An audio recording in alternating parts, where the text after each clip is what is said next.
Bank of Maharashtra employees union Aurangabad यांच्या 14व्या द्विवार्षिक अधिवेशनानिमित्त तुम्ही मला खरं तर प्रेक्षकांच्या जवळ यायची सवय आहे. डोक्यावर प्रकाश पडण्यासारखं डोक्यात आता काही राहिलेलं नाही आहे प्रकाशात राहण्याचं. ते मला खुणा करतात. एक फोटोग्राफरच्या दृष्टीने तुम्ही प्रकाश झोतात राहा.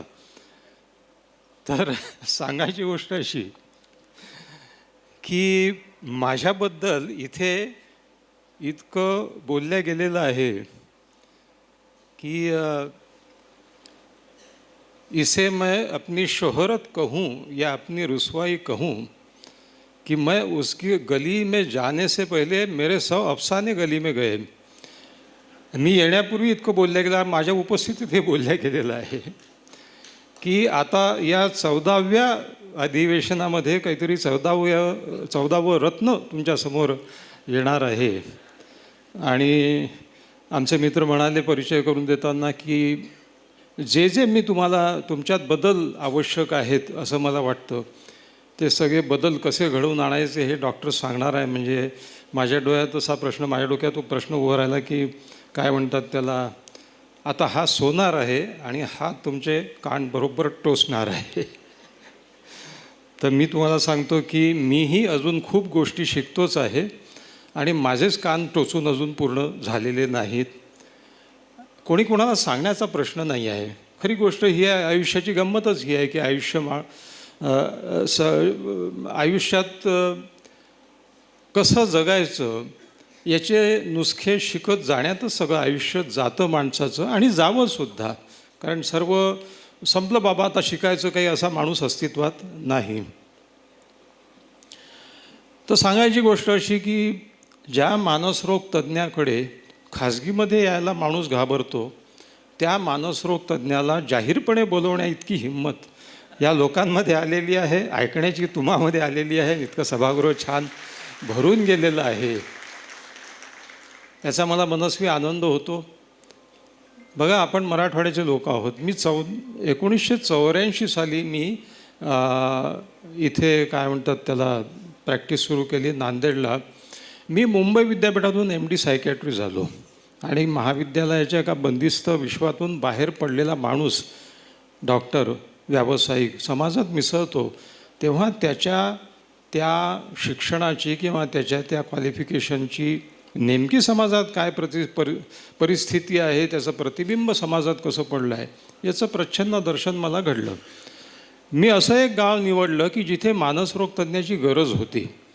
84 साल, तेव्हा काही लोक जन्माला आले असतील, नाही असं नाही, पण बरेचसे अजून तरुणही आहेत, की संपूर्ण मराठवाड्यामध्ये औरंगाबाद वगळता, औरंगाबादला किती सायकॅट्रिस्ट होते? 2.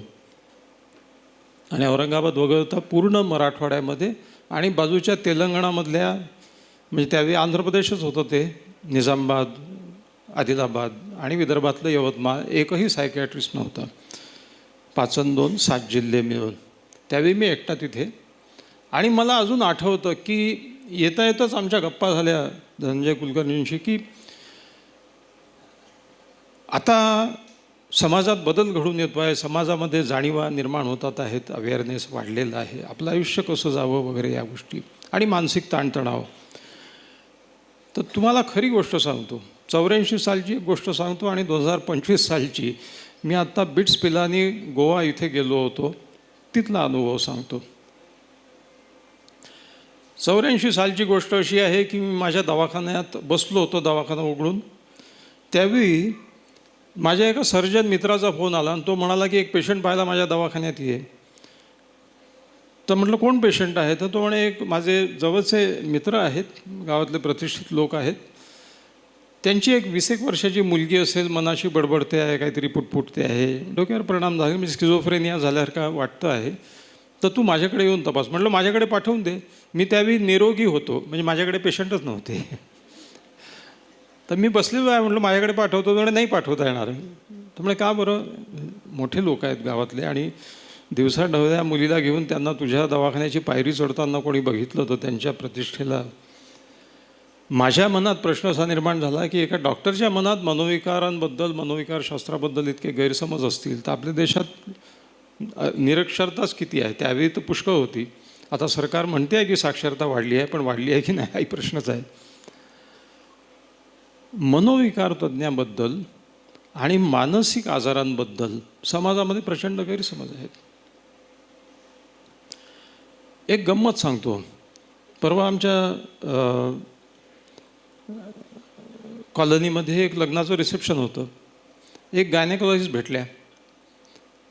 त्या म्हणाल्या की डॉक्टर, तुम्ही 25-30 वर्ष ही प्रॅक्टिस केलीत, ते पेशंट बाजूला बसून त्यांची ती कर्मकहाणी तुम्हाला ऐकवतात, ती ऐकून ऐकून तुमच्या मनावर काही परिणाम वगैरे? मी त्यांना म्हणालो की बाई, तुम्ही 15 वर्षापासून प्रॅक्टिस करतात, अनेक स्त्रियांना बाळंत करून करून तुमची गांधारी वगैरे नाही झाली ना. डॉक्टर आणि पेशंट यांचं नातं हे आता आपल्याला माहीत आहे. आपल्याकडचा कस्टमर आला बँकेचा, तरी त्याच्याशी किती आपण तद्रूप होतो. तो काहीतरी आपली दुखणी सांगत असतो, आपण त्याला काय ते त्याचं काम करून देतो, होला हो लावतो. डॉक्टरला निदान समजण्यापुरतीच पेशंटला तद्रूप व्हावं लागतं. हे म्हणजे अभिनयासारखा. आता हा रंगमंच आहे. अभिनेता भूमिकेत किती तद्रूप होतो त्याला लक्षात ठेवावं लागतं ना, की ही भूमिका आम्ही करतो आहे, मी वेगळा आहे, भूमिका वेगळी आहे. जर पेशंट सिरियस झाला आणि डॉक्टर ढसढसा रडत बसला तर पेशंटचा इलाज कोण करणार? पुलं या गोष्टीचं फार छान. ते असं म्हणतात की थर्मामीटरला ताप येऊन चालत नाही. तेव्हा डॉक्टरला त्या रुग्णाच्या दुःखाशी तेवढं समरस व्हावं लागतं आणि नंतर ते काढूनही घ्यावं लागते समरसता, कारण पुढचा वेगळी समस्या घेऊन येणार असतो. एक शायर या प्रोफेशनल इन्व्हॉल्वमेंटबद्दल डॉक्टरांच्या खूप छान सांगून गेला आहे. तो असं म्हणतो की हम उनके गम में इतना रोए कि उसके तालाब बन गए और वो कमबख्त ऐसे निकले की उसमें नहा के चल दिए. पण काय करणार, व्यवसायाचा भाग आहे. लोकांचे गैरसमज असे की लोकांना असं वाटतं की मी मनाची गुंती हा स्टँडअप शो सुरू केला. इथे सुद्धा मी केलेले आहेत प्रयोग, त्याचे 4-5 तरी झाले असतील. महाराष्ट्रभर फिरलो मी विचार केला की एका बंदिस्त 4 भिंतीच्या कन्सल्टिंग चेंबरमध्ये बसून आपल्या लोकांमध्ये मानसिक जागृती करता येणार नाही, कार्यक्रम करावा. लोक मला विचारायचे की तुमच्याकडे अनेक पेशंट येतात, त्यांच्यासोबत नातेवाईक असतात, त्यांना काय माहिती द्यायची ती द्या. मनोविकारांचा आमचा काय संबंध?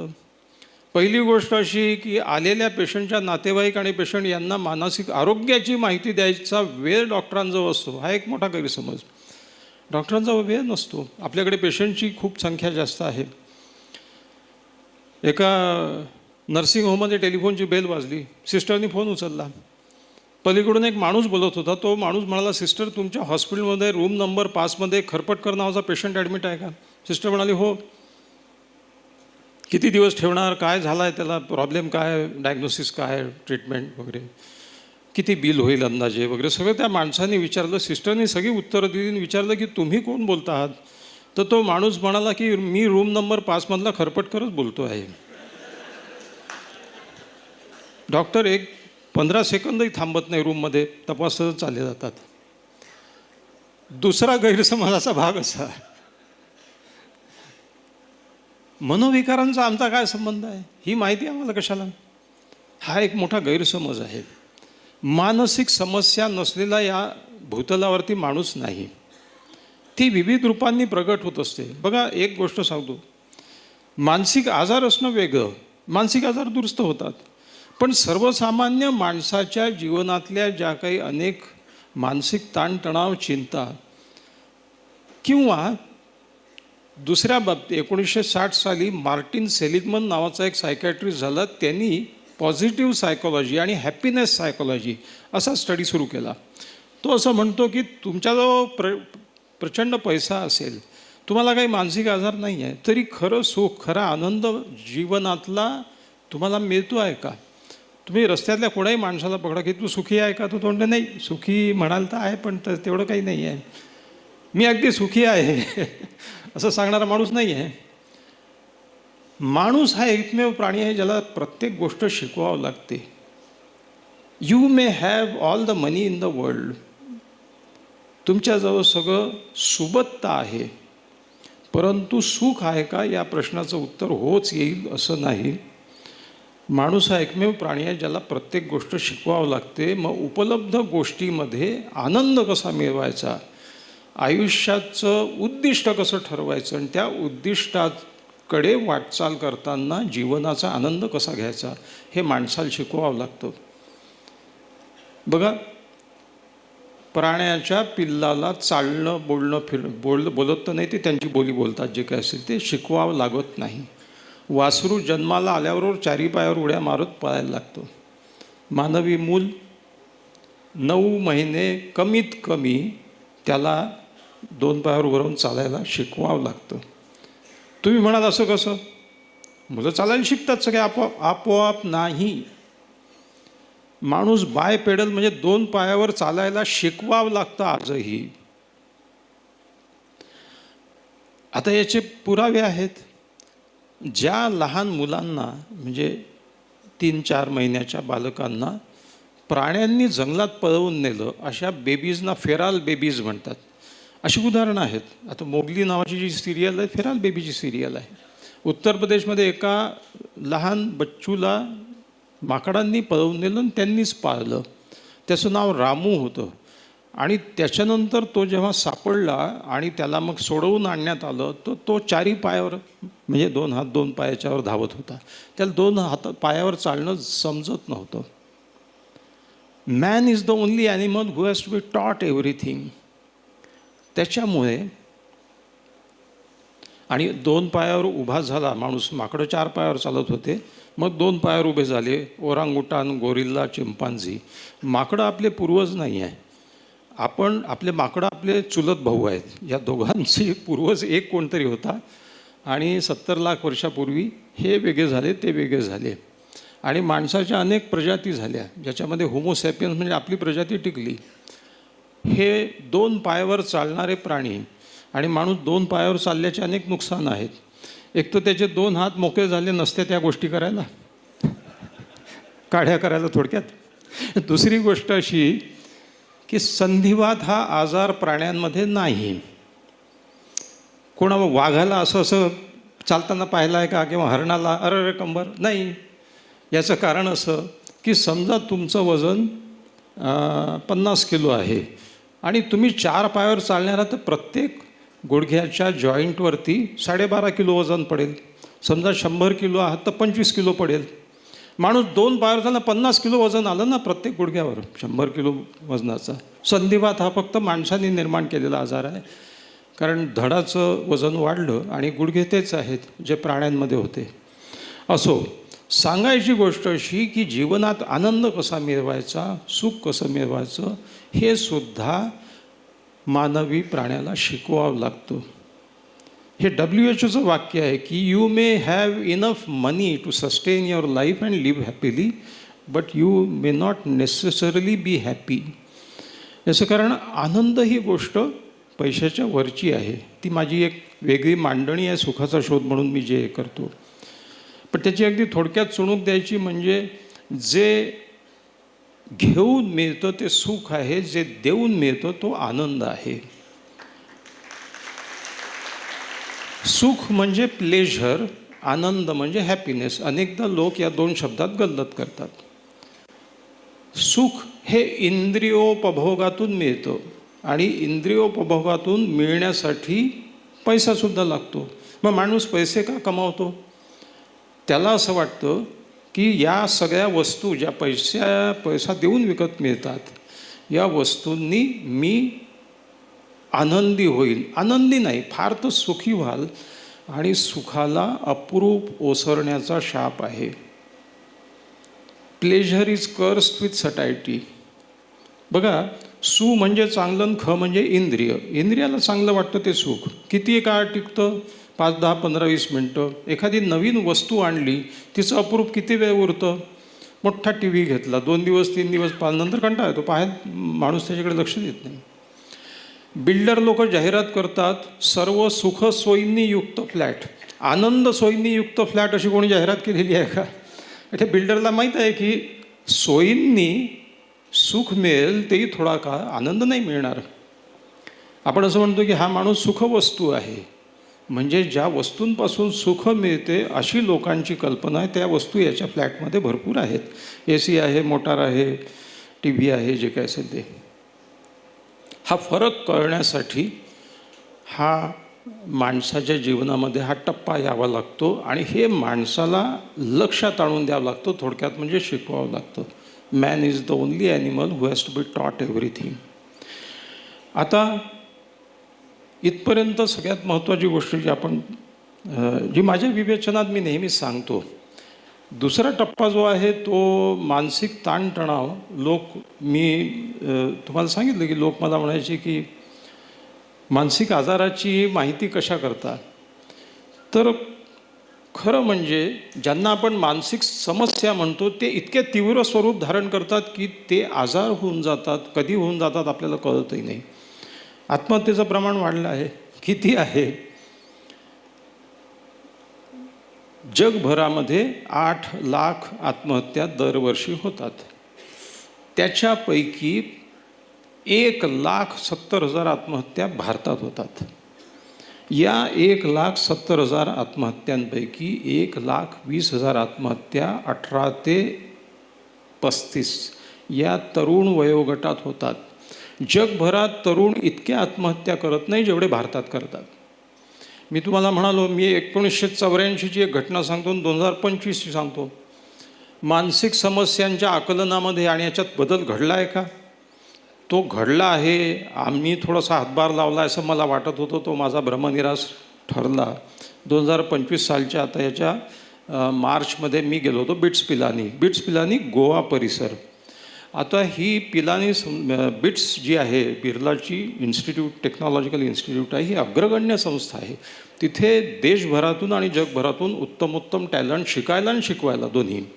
आणि याच्या 3च ब्रांचेस आहे भारतामध्ये. पिलानी राजस्थानचं, गोवा, हैदराबाद आणि चौथी आहे दुबईला.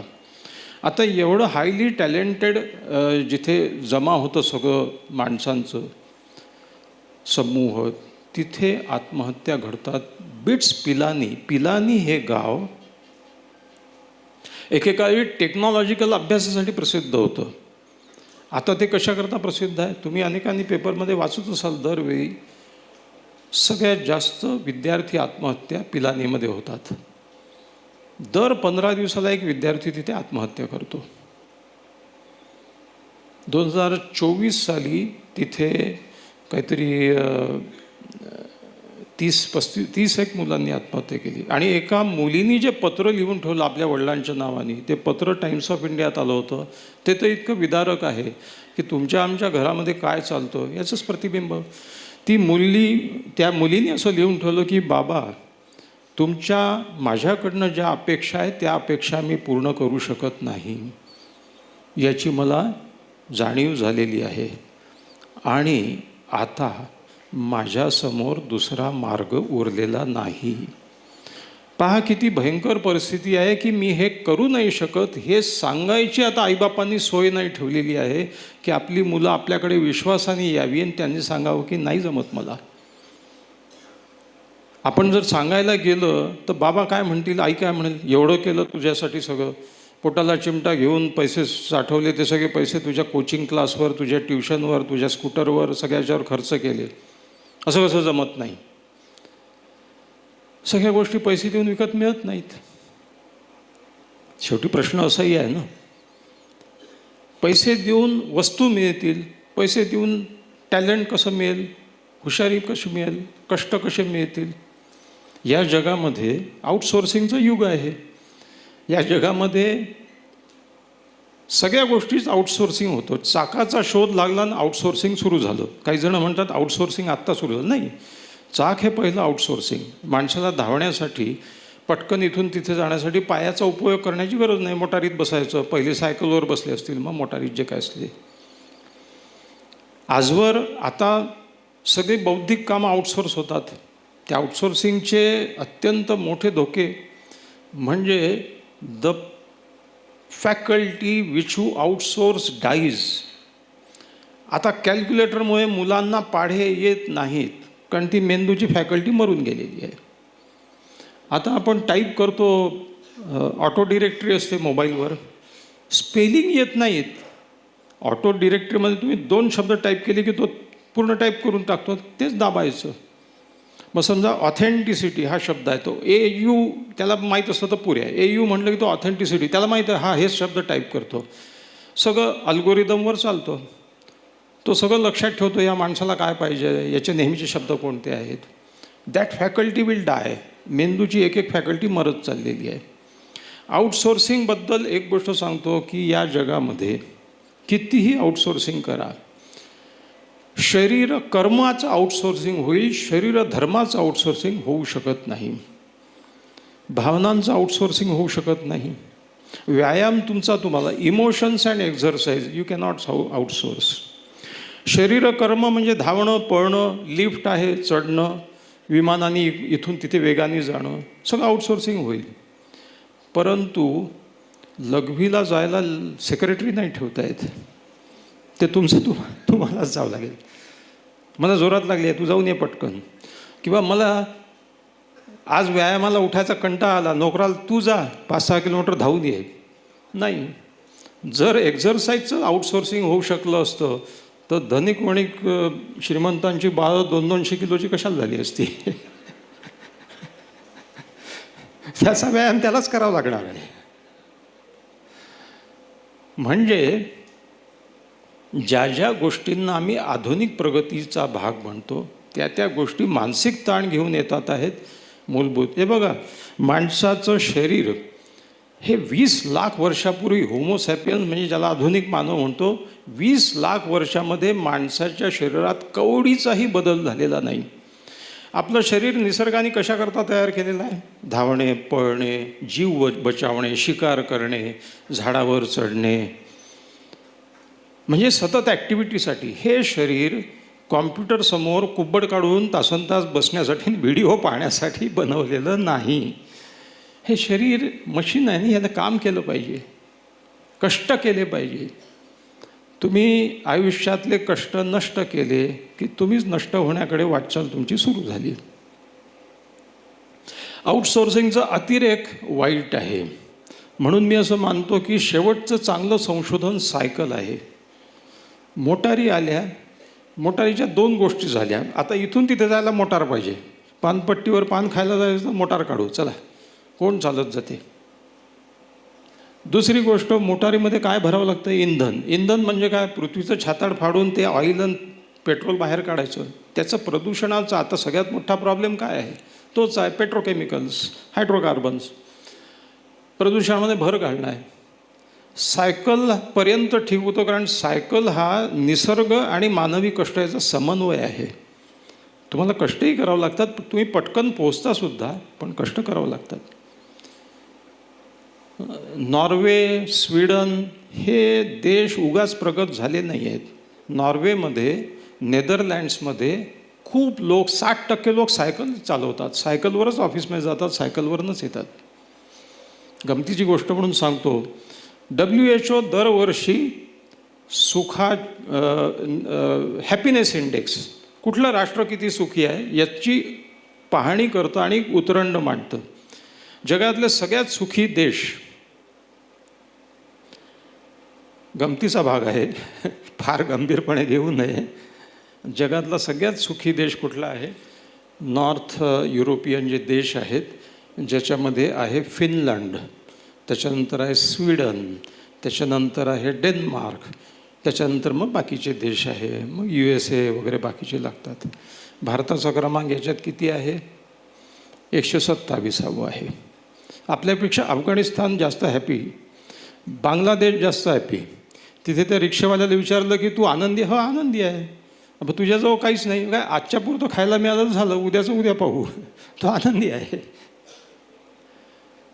आणि दुसरा गमतीचा WHOचाच अहवाल असं सांगतो की या फिनलंडमध्ये, नॉर्वेमध्ये, नेदरलँड्समध्ये घटस्फोटाचा रेट किती आहे? 60%. Happiest country. भारताचा क्रमांक 127. भारतामध्ये घटस्फोटाचं प्रमाण किती आहे? 1%. याच्यावरनं काय निष्कर्ष काढायचा तुम्ही काढा, मी काही जास्त बोलत नाही त्याच्याबद्दल. फार गंभीरपणे विचार करू नका याचा. आपण या टप्प्यावरती आलो होतो की 2025 साली काय परिस्थिती आहे. मी बिट्स पिलानीमध्ये गेलो, तिथले काउन्सिलर मला सांगत होते की ह्या विद्यार्थ्यांमध्येही आत्महत्येचं प्रमाण आहे आणि दुर्दैवाची गोष्ट अशी की आम्ही या एवढ्या मोठ्या संस्थेमध्ये आम्हाला स्वतंत्र जागा दिलेली आहे काउन्सिलिंगसाठी, समुपदेशनासाठी. विद्यार्थी येत नाहीत, विद्यार्थी यायला घाबरतात, विद्यार्थी लपतछपत येतात. तो येतो दुपारच्या वेळी, रात्रीच्या वेळी, ऑड वेळी, कारण तो म्हणतो की माझ्या मित्रांना हे कळता कामा नये की मी काउन्सिलिंग करतो आहे, मी थेरपीमध्ये आहे. केवढा मोठा गैरसमज आहे. संपूर्ण शरीराच्या आजाराला लपतछपत कोणी डायबेटॉलॉजिस्टकडे किंवा हाड मोडलं म्हणून अस्थिरोग तज्ञाकडे लपत जात नाही. मग मानसिक समस्यांसाठी का बरं? मागच्या वेळी मी इथेच आलो होतो एका कार्यक्रमानिमित्त, एक बाई भेटल्या. त्या म्हणाल्या मी आत्ता कॅनडाहून आली जाऊन, आणि मी एक गंमत सांगते की मी कॅनडामध्ये गेली होती एका काहीतरी परिषद वगैरे असंच काहीतरी होतं. तर एका बाईनी मला तिच्या घरी उतरवून, कॅनेडियन बाईनी तिच्या घरी उतरवून घेतलं. त्या कॅनेडियन बाईनी 15व्या दिवशी मला एअरपोर्टवर सोडलं आणि ती असं म्हणाली की सॉरी, मी थांबत नाही आता जास्त वेळ, कारण मला परत जाऊन सायकियाट्रिस्टची अपॉइंटमेंट गाठायची आहे. तर ही बाई, इथली आपली भारतीय बाई म्हणाली की बाप रे, 15 दिवस मी एका वेड्या बाईच्या संगतीत होते की काय? लोकांच्या कल्पना काय? वेडा म्हणजे असा दगड फेळकत आला पाहिजे, कपडे फाडत आला पाहिजे, ओरडत नाही. तुम्ही आम्ही सगळेजण कधीतरी दिवसभरातून एकदा आपण एखाद्या मानसिक वेड म्हणता येईल अशा ताणाच्या प्रसंगातून जात असतो, झेलत असतो. आता हे जे घरोघरी झालेलं आहे, ज्याच्यावर मुलांमध्ये अतिरिक्त ताण आहे, हा सगळा एका जीव घेण्या स्पर्धेचा भाग झालेला आहे. म्हणून मी आजच्या व्याख्यानाचं, ज्याच्यासाठी मला निमंत्रित करण्यात आलेलं आहे, की तुम्ही सगळे एका कुटुंबातले सदस्य आहात, जी एम्प्लॉईज युनियनचे. बघा, सगळं आयुष्य काय आहे, हे राष्ट्रातले संबंध असो की माणसातले असो, किंवा व्यवसायामध्ये आपले आता आमचा संबंध रुग्णांशी येतो, तुमचा संबंध कस्टमरशी येतो. हे सगळे व्यावसायिक असो, कौटुंबिक असो आणि राष्ट्रीय स्तरावरचे कुठलेही नातेसंबंध हे परस्पर संबंधांच्या ताणतणावावर अवलंबून आहे. आपले नातेसंबंध भोवतालच्या लोकांशी कसे आहेत, आपण आयुष्याकडे कुठल्या दृष्टीने पाहतो. आणि मी अशा तुम्हाला 2-3 गोष्टी फक्त सांगणार आहे की ज्या तुम्ही फॉलो केल्यात तर जीवनातले सगळे संघर्ष संपून जातील. तुमच्याच नाही, सगळ्यांसाठीच आहे ते. हे ज्ञान मला स्वतःला फार उशिरा मिळालं. 3 भावनांशी माणूस सतत झगडत असतो. तो कुठलाही असो, मोठा ऑफिसर असो, बॉस असो, कर्मचारी असो, क्लर्क असो.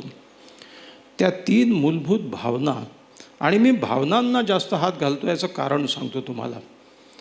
आता विचार, विवेकी विचार आणि आपल्या भावना असा एक दुभंग आहे. आणि साधारणपणे असं मानण्यात येतं की आपण परिपक्व विचार केला पाहिजे, आपण तार्किक विचार केला पाहिजे. परंतु माणूस हा भावनाशील प्राणी आहे. आपल्या जगातल्या सगळ्या समस्यांना माणूस भावनांनी सामोरा जातो. आपण म्हणतो त्या माणसाला पाहिल्याबरोबर माझी तळपायाची आग मस्तकाला गेली. आपण म्हणतो त्याच्याकडे पाहिलं आणि भीतीची अशी शिरशिरी माझ्या अंगात आली, ते दृश्य पाहिलं. The first thing which you present with the world is your emotions. याचं कारण आहे आपलं विचारी मन किती जुनं आहे, हे फक्त 20,000 वर्ष जुनं आहे. ज्याला आपण प्रमस्तिष्क म्हणतो, हा भाग 20,000 वर्षापूर्वी निर्माण झाला. आणि आपलं भावनाशील मन किती जुनं आहे, ज्याला भावनिक मन म्हणजे लिंबिक सिस्टीम हा मेंदूचा भाग म्हणतो, ते 30 कोटी वर्षापूर्वीचं आहे. आता 30 कोटी विरुद्ध 20,000 असा सामना आहे. माणसं भावनेच्या आहारी का जातात, माणसं इमोशनली हायजॅक का होतात, याचं कारण त्यांच्या मेंदूची सिस्टीम तशी आहे, फिट केलेली 30 कोटी वर्षापूर्वीची. तीच ते वापरतात अजून. विचारांनी काम केलं पाहिजे, समोरच्याचा विचार केला पाहिजे. या सगळ्या गोष्टी 20,000 वर्षापूर्वी सुरू झाल्या, अजून त्या बाल्यावस्थात आहे. हे मी दरवेळी इव्होल्युशन किंवा उत्क्रांतीचा उल्लेख याच्यासाठी करतो की उत्क्रांती ही सगळ्या शास्त्राची माता आहे. Evolution is the mother science of all. माणूस कसा इव्हॉल्व झाला हे जर समजून घेतलं तर माणूस असा का वागतो आहे हे समजून घेता येईल. टप्प्याटप्प्याने सांगतो. या 3 भावना आहेत ज्या प्रमुख आहेत आणि ज्या नेहमी आम्हाला कब्जात घेतात, हायजॅक करतात आणि मग आमच्या हातून चुका घडायला लागतात. पहिली एकदम प्राथमिक भावना आहे भीती, दुसरी आहे क्रोध आणि तिसरी आहे नैराश्य किंवा डिप्रेशन. मित्रो, डिप्रेशन हा सगळ्या जगाला ग्रासणारा पॅन्डेमिक आहे. आपण कोविड पॅन्डेमिक पाहिलं, पण त्याच्यामध्ये व्हायरस दिसत होता, त्यांनी आजारी पडणारे लोक होते. डिप्रेशननी आजारी लोकांची मोजदाद कोणी केलेली आहे? आज असं मानण्यात येतं की जगामध्ये सगळ्यात जास्त लोकांना पिडणारा आणि त्यांना यातना देणारा आजार डिप्रेशन आहे. भारतामध्ये 15% लोक डिप्रेशननी ग्रस्त आहे. 15% भारतासाठी, मग भारत कसा आहे 140 कोटीचा देश आहे. इथे 1% म्हणलं तर पटकन 1.5 कोटी होतात. 15% म्हणजे आता 20 कोटी लोक भारतामध्ये. गंमत सांगतो तुम्हाला, मनोविकार तज्ज्ञांची संख्या किती आहे? 10,000. WHO मानक काय आहे? 1,00,000 संख्येच्या मागे 6 मनोविकार तज्ज्ञ असायला पाहिजे. भारतामध्ये काय परिस्थिती आहे? 1,00,000 लोकसंख्येच्या मागे 0.75 मनोविकार तज्ज्ञ आहेत. एकही नाही धड पूर्ण. त्याच्यात माझ्यासारखा व्यवसाय सोडून भाषणं देणारा म्हणजे तो काही कामाचा नाही. त्याच्यामुळे अशी विषम संख्या आहे की जिथे मनोविकार काय आहेत, मानसिकता आणि हे सांगणारी, उपचार करणारी नाही आहेत. मग आपण या 3 भावनांशी येतो, जी थोडक्यात ओळख करून देतो आणि नंतर एक फार सुंदर क्लिप दाखवतो. मी मनसुद्धा तुझं नावाचं माझं सिरियल होतं, ज्याचं लिखाण मी केलेलं आहे कथांचं. त्या कथा लोकसत्तामध्ये आल्या, चंद्रकांत कुलकर्णींना त्या फार आवडल्या आणि कोविड काळामध्ये विशेष करून लोकांच्या मनावर खूप ताण आहे, म्हणून मग विचार त्यांचा असा ठरला की आपण याचं एक सिरियल करू आणि ते ABP माझावर टाकू. दर 8 दिवसाला एक छोटीशी कथा. ही जी कथा आहे, ही कथा क्रोध या भावनेच्या मुळाशी जाणारी आहे. बघा, आमच्या रोजच्या आयुष्यामध्ये भीती, क्रोध, नैराश्य, अँझायटी और फिअर, अँगर आणि डिप्रेशन. माणूस जगला तगला कसा? भीती नावाच्या प्राथमिक भावनेमुळे. या भावना लाईफ सेविंग आहे आणि मग त्यापुढे आपलं आयुष्य खराबही करू शकतात. अतिरेकी कुठलीही गोष्ट आधिक्याने खराब होते. भीती नसती तर आपण आपला जीव बचावला नसता. भीती नसती तर आपण दरीच्या खाली कोसळलो असतो, आपण अंधारात कसंही चालत गेलो असतो, खड्ड्यात पडलो असतो. भीती माणसाचा बचाव करते. पण ही भीती जेव्हा अनाठायी होते, मग तिला अँझायटी म्हणतात. भीती म्हणजे खरोखर घाबरण्याचं काही कारण आहेत, तर मग जी भावना उत्पन्न होते ती भीती आहे. घाबरण्याचं काहीही कारण नसताना जेव्हा माणूस घाबरतो त्याला अँझायटी म्हणतात, विदाऊट रिअल एक्सटर्नल डेंजर. नांदेडला डॉक्टर काब्दे हे खूप मोठे कार्डिओलॉजिस्ट आहेत. ते मला एक दिवशी म्हणाले की प्रत्येक अँझायटी म्हणजे काही कारण नसताना घाबरणारे आणि मला हार्ट अटॅक आला का या भीतीने माझ्याकडे येणारे पेशंट, जो प्रत्येक अँझायटीचा म्हणजे मानसिक रुग्ण तुमच्याकडे पाठवायचं ठरवलं तर माझी प्रॅक्टिस 30%च होऊन जाईल. 70% येणारे लोक माझ्याकडे हे मानसिक समस्या असलेले लोक आहेत. छातीत दुखलं, काहीतरी होते का, आता हार्ट अटॅक येतो का, ही अशी प्राथमिक भावना आहे. या भीतीवरती आपण विचार केला. अनेक लोक येतात, म्हणतात आम्हाला फोबिया आहे, भीती वाटते अमुक गोष्टीची तमुक गोष्टीची. ज्या गोष्टीची भीती वाटते त्या गोष्टीचा सामना केला तर भीती कमी होते. त्या गोष्टीपासून दूर पळालं तर भीतीची सावली मोठी होत जाते, तुमची हिंमत खचत जाते. जिससे डर रहे हो उसका मुकाबला करो, अगर उससे भागोगे तो डर बढ़ता जाएगा. भीतीचं एक अत्यंत साधं सामान्य तत्व आहे. दुसरी गोष्ट क्रोध. या जगामध्ये अर्ध्याच्या वर संघर्ष आपल्या रागामुळे होतात. आपण रागाच्या भरात येतो, समोरच्याला काही बोलतो. मी पेशंटशी रागावतो, मला राग येतो पेशंटचा आणि मी काही बोलतो आणि तो दुखावून चालला जातो. तो पुन्हा माझ्याकडे येत नाही, हे तर झालं व्यावसायिक नुकसान. परंतु तो दुखावतो, हे मानसिक नुकसान झालं. मग तो 4 ठिकाणी सांगतो की डॉक्टर मुलमुले खिसखिस करतात, ओरडतात, अंगावर रागावतात. काय त्याची चूक असली आणि माझा संताप सात्विक, आपल्याकडे सात्विक म्हणजे उपासाचा संताप आणि नॉनव्हेज संताप असे संतापाचे प्रकार आहे. त्या माझा संताप सात्विक, बरं प्रत्येकाला वाटतं की माझा संताप सात्विक आहे आणि समोरच्याचा जो आहे तो तामसी संताप आहे. रागाची गंमत आहे कशी आहे, मी रागावलं म्हणजे खऱ्या कारणांसाठी रागवलं, अरे त्याचं चुकते आहे ना, सांगितलं पाहिजे. आणि तो रागावला म्हणजे तो रागीट आहे. अर्ध्याच्या वर समस्या कशामुळे, माणूस भोवतालच्या लोकांना कंट्रोलमध्ये ठेवू इच्छितो. राग कामुळे निर्माण होतो. ज्या क्षणी आम्हाला असं वाटतं की आता माझा ताबा सुटत चालला आहे या कुटुंबावरचा, या समूहावरचा, त्या क्षणी माणूस रागाच्या आहारी जातो. माझा एक मित्र आहे, मुलगी, तरुण वयातली मुलगी, तिने आपलं लग्न ठरवलं. आता प्रेमविवाह जे काय असेल ते. आता हा मुलगा उमदा, दिसायला चांगला, यांच्याच जातीतला, यांच्या पोट जातीतला सुद्धा, पगार चांगला, घरचा श्रीमंत, सेटल्ड. मित्र रागावला. आता हे दिवस आले का की तू सांगायचं की मी मुलगा निवडलेला आहे आणि लग्न ठरवलेलं आहे, आम्ही तू ठरवायचं का आता. मी म्हटलं की अरे एवढं सगळं चांगलं आहे ना, कल्पना कर की परजातीतल्या किंवा परधर्मातल्या कोणाही बरोबर प्रेम तर कोणाशी होऊ शकतं. त्यांनी आपला हे का सोडायला तो तयार नव्हता. याचं कारण, मूळ कारण हे होतं की आता तू स्वतंत्र निर्णय घ्यायला लागली म्हणजे माझा आता कंट्रोल नाही राहिला, आता तर माझं कोणीच ऐकणार नाही. Man does not want to leave his control. या जगावर, या भोवतालच्या लोकांवर, बायकोवर, सगळ्यांवर माझा ताबा राहिला पाहिजे. आम्ही ऑनलाईन कन्सल्टेशन सुरू केलं. आम्हाला जगभरातून फोन येतात. अमेरिकेतून एका स्त्रीचा फोन आला आणि ती असं म्हणाली की मी अमेरिकेत आहे, मी संशोधक आहे, माझा नवरा चांगला आहे, कुटुंब सेटल्ड आहे, पण मला खूप बेचैन आणि वाईट वाटतं आहे. म्हणजे का बरं, काय झालं. तर ती म्हणाली की माझी आई त्याच संसारात आहे माझ्या वडिलांच्या. म्हटलं हे काय बोलणं झालं. तर म्हणे असं आहे की आमच्या वडिलांनी आम्हाला अत्यंत सुखात वाढवलं, लडाकोडात वाढवलं, ज्या ज्या गोष्टी जरुरी आहे सगळी लक्झरी दिली. मला वेगळी अभ्यासिका होती, माझ्या भावाला होती, बंगला होता आमचा, वडील उद्योजक होते, इथलीच गोष्ट. पण आयुष्यभर त्यांनी आम्हाला जवळ घेऊन कधी हास्य विनोद केले नाही, गप्पा मारल्या नाही, एकत्रित आम्ही जेवल्याचं आठवत नाही, ट्रिपला गेल्याचं आठवत नाही.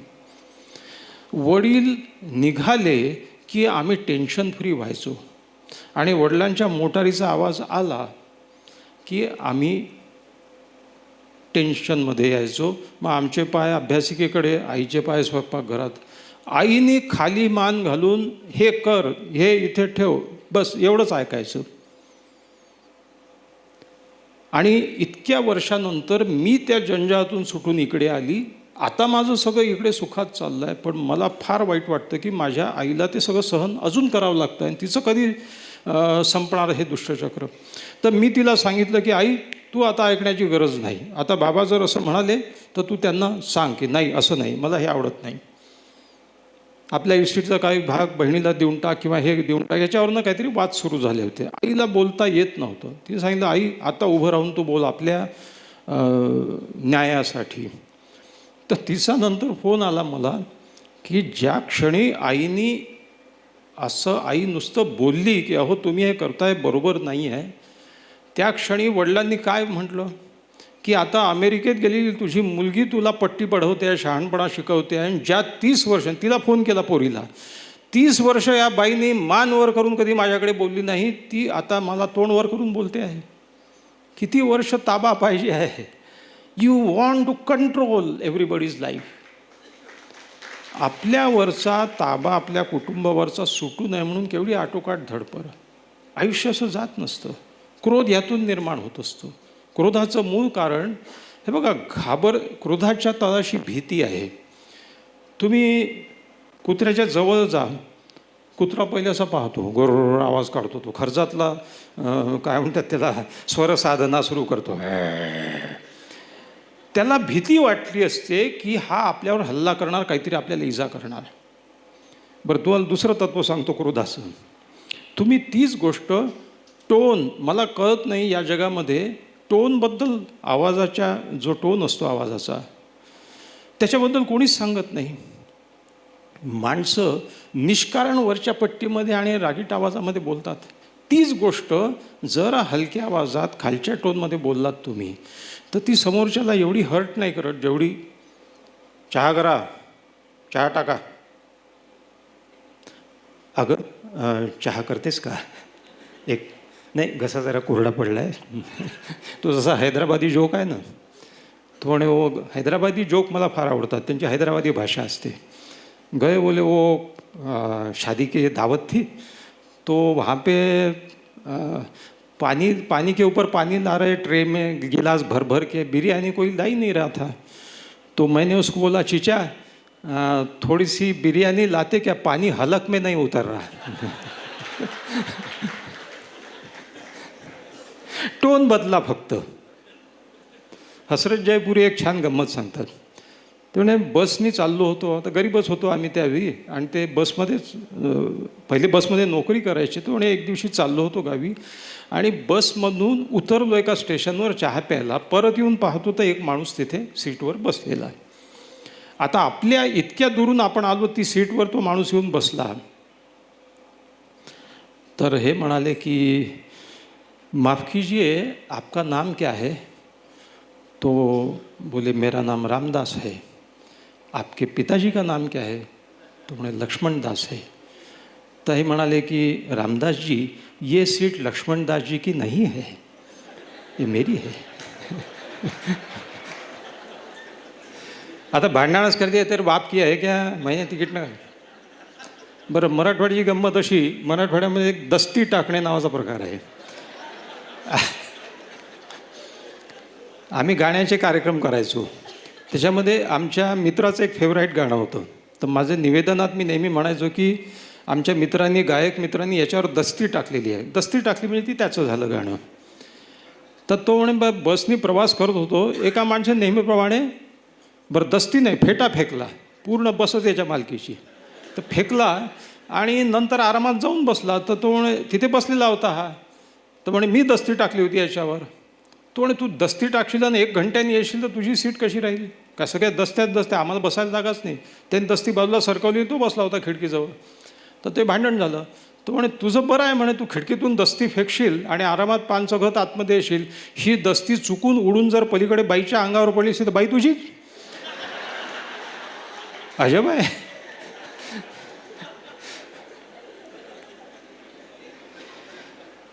क्रोध हा कम्युनिकेशनचा मोठा अडसर आहे. समोरचा माणूस रागात बोलत असला तरी तुम्ही जर टोन सांभाळला आपला, जी गोष्ट तुम्हाला बोलायची आहे तुम्ही सॉफ्ट टोनमध्ये म्हणा, संघर्ष वाढणार नाही.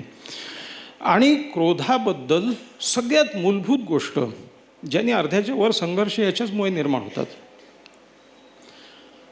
ती गोष्ट सांगण्यापूर्वी एक घटना सांगतो मी तुम्हाला. ती अगदी थोडक्यात सांगतो आणि ती क्लिप दाखवतो. मनसुद्धा तुझं मधला हा एक एपिसोड आहे आणि हा एपिसोड पहिला एपिसोड आम्ही टाकला.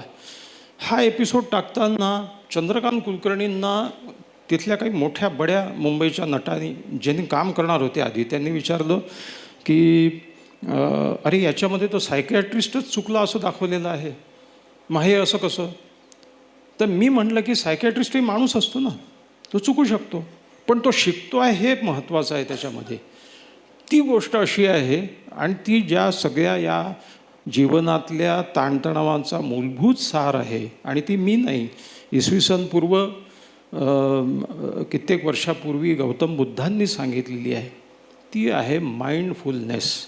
या जगामध्ये वावरताना तुम्ही तुमच्यापेक्षा विलग होऊन एक साक्षीभाव ठेवून स्वतःकडे निरीच्छ नजरेने पहा, तर तुम्हाला आपल्या वागण्यातल्या अनेक त्रुटी दिसायला लागतील.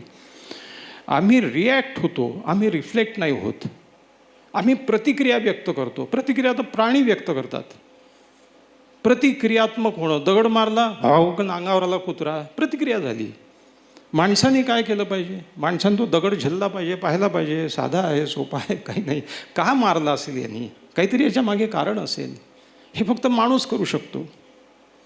प्रतिक्रियात्मक होऊ नका, निरीक्षणात्मक व्हा. त्या माणसाला ऑब्झर्व करा, हा का असा बोलत असेल. तुमचा रागाचा पारा आपोआप हळूहळू खाली येईल. आणि ही अतिशय छान गोष्ट ही माझ्या बाबतीत घडली की तो पेशंट आला आणि त्यांनी माझ्यासमोर कागदपत्र फेकले, काय उपयोग नाही झाला. आता मी जर तो पूर्वीचा असतो तर मी रागात बोललो असतो, हा दवाखाना आहे, इथे काय गॅरंटी मिळते का, इथे काय दुकान आहे का, तू काय पंखा विकत घ्यायला आला का. पण मी थांबलो 2 मिनटं आणि मी ऑब्झर्व करायला लागलो की हा कोण आहे, का रागावला आहे, काय नाही. जेव्हा कुतूहल जागृत होते तेव्हा आपोआप तुमच्या प्रतिक्रियात्मक ज्या गोष्टी आहेत त्या शांत होतात. फुटबॉलमध्ये असं म्हणतात की फुटबॉलच्या ज्या टिप्स आहेत ते फुटबॉल कोच देतात. त्यातली एक महत्त्वाची टिप अशी आहे की तो बॉल वेगाने कोणी मारला, बॉल तुमच्याकडे आला तर प्लेयरने काय केलं पाहिजे, तो बॉलवर पाय ठेवायचा, तो बॉल पॉज करायचा. त्याच्यामध्ये ते पॉज हा शब्द वापरतात, एक फ्रॅक्शन ऑफ अ सेकंड, आणि मग पाहिजे त्या दिशेला मारा. आला बॉल मारली लाथ, यांनी हा चांगल्या फुटबॉलरचं लक्षण नाही आहे. बघा तेच तत्त्व आपल्या आयुष्यात काम करतं. ते कसं, याच्यासाठी ही क्लिप आपण बघूया. फक्त 15-20 मिनिट 18 मिनिटाची क्लिप आहे, त्याच्यानंतर पुढचा मुद्दा.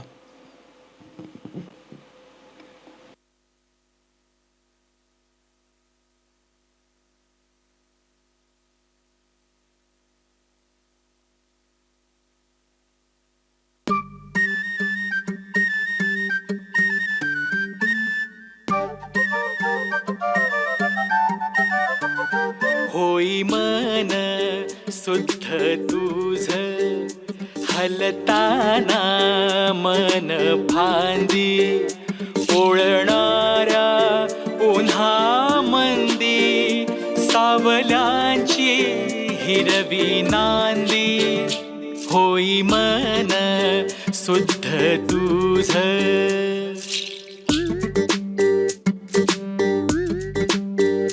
संध्याकाळी कातर वेळी खोलवरी लागे दिवा थकलेल्या अंधाराला उजेडाचा स्पर्श हवा.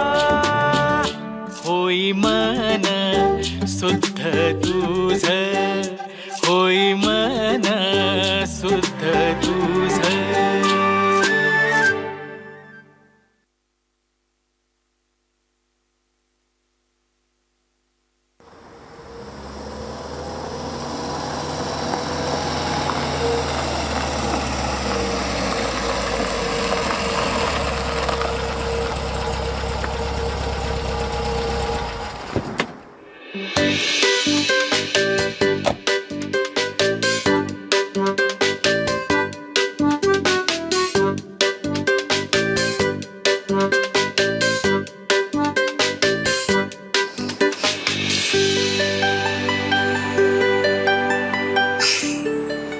नमस्कार, मी डॉक्टर उदय देशपांडे. माझ्या मानसतज्ञाच्या भूमिकेला आज 20 वर्ष उलटून गेली.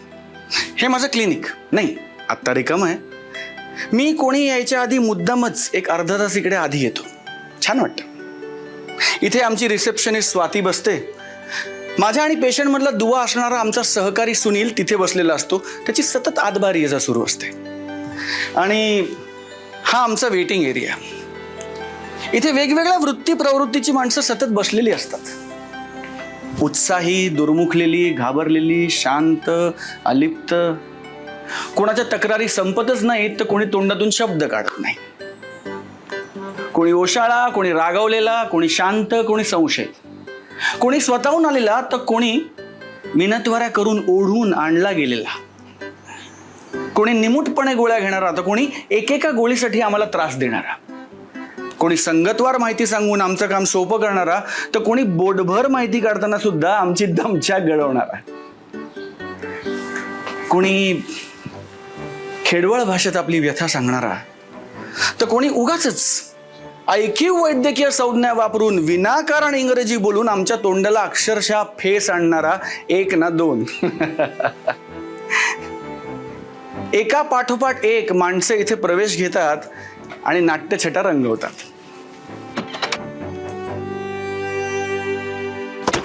या खुर्चीत बसल्यावर माझी भूमिका एकच.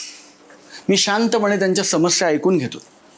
ज्ञान आणि अनुभवाच्या कसोट्या वापरून त्याचं निदान करतो, औषधोपचार करतो, त्यांना लिहून देतो, समजावून सांगतो.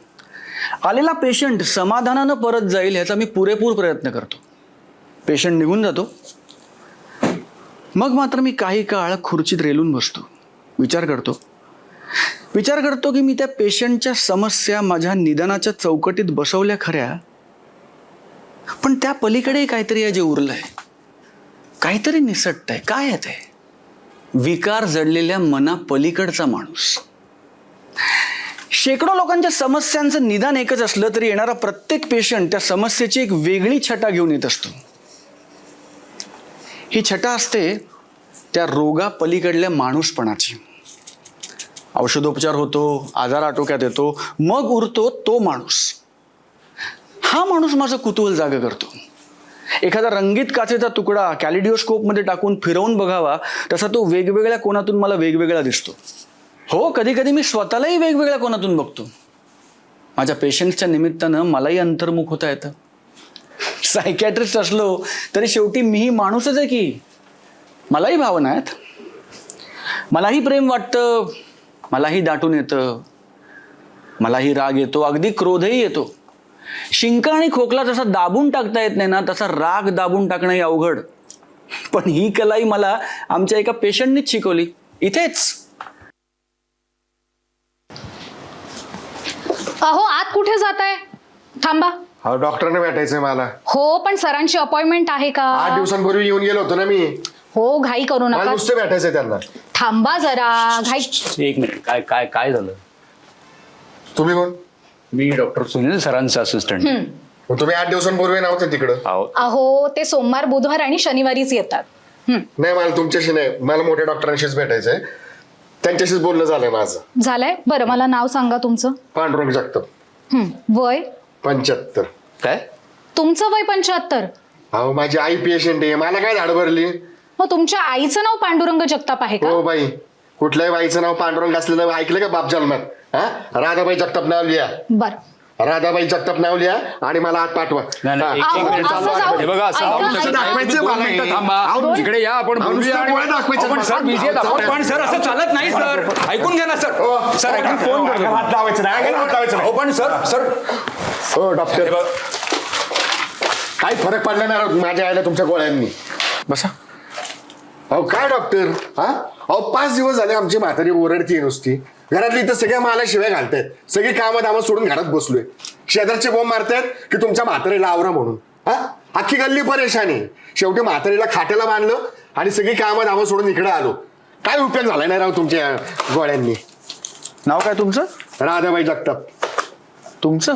माझं पांडुरंग जगताप. त्या बाहेरच्या बाईने डोकं खाल्लं म्हणून. जगताप, काही वर्षांपूर्वी तुमच्या आईला अर्धांगवायू झाला होता, बरोबर? हा, त्यानंतर ती अधूनमधून ओरडायला लागली, बडबडायला लागली, तिची स्मरणशक्तीही कमी व्हायला लागली. अहो हा ना, अहो माझ्या बायकोला शेजाऱ्यांच्या नावाने हाक मारत होती.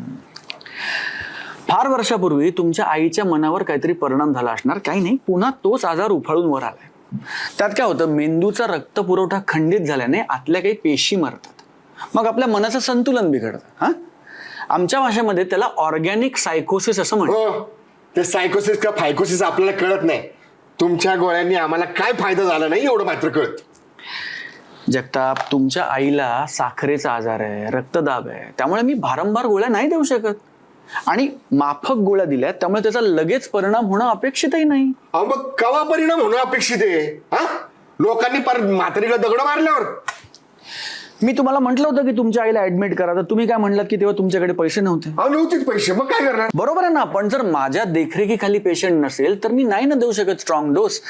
कसं असतं जगताप, की डॉक्टरला पेशंटचं वय, त्याची प्रकृती या सगळ्याचा विचार करून डोस ठरवायचा असतो, त्याचं प्रमाण ठरवायचं असतं, काही आडाखे बांधायचे असतात. हो, अहो तुमच्या आड्याके सबसे चुकलं समजा. मग आम्ही एवढी महागडी फी का द्यायची तुम्हाला? हा, काय एवढे खेटे घालायचे फालतू दवाखान्यात? हो डॉक्टर, त्या दुकानदाराला सांगून या गोळ्या परत घ्यायला सांगा, पैसे परत द्या म्हणून, आणि मला माझी फी परत द्या. मला नको तुमचे उपचार बिपचार. आमच्या चाळीतल्या सर्जन मास्तरांनी भरोसा दिला म्हणून एवढ्या लांबवर आला उपचार करायला. पण काहीच फायदा आला नाही राव.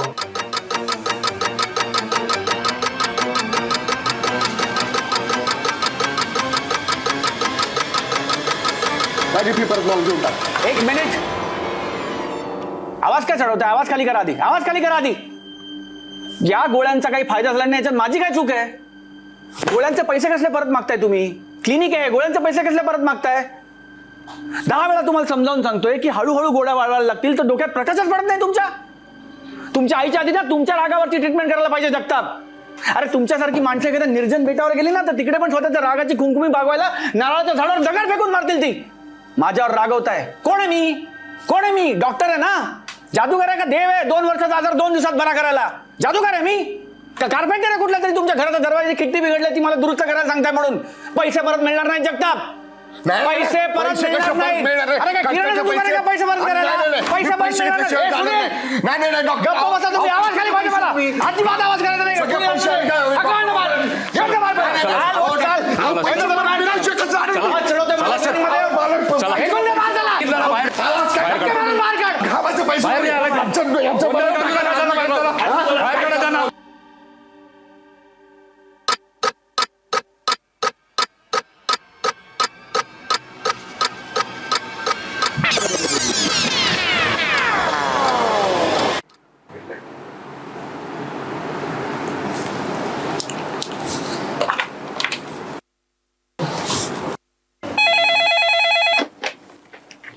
Hello Swati, yes sir. ते जगताप आत्ता बाहेर येतील, त्यांना त्यांचे पैसे परत देऊन टाका. सर पैसे असं कसं करता येईल सर? काय झालं? त्या पेशंट जगतापचे पैसे सर परत करायला सांगतात. एक हॅलो सर. सर असं कसं करता येईल? म्हणजे बाहेर इतरही पेशंट्स आहेत, सो त्यांच्यासमोर. हो डॉक्टर, ते जाऊ द्या, तुम्हीच द्या पैसे. ते बाहेरच्या पुरुषी वाजलंय माझं. इट्स ओके सुनील, मी बघतो. ठीक.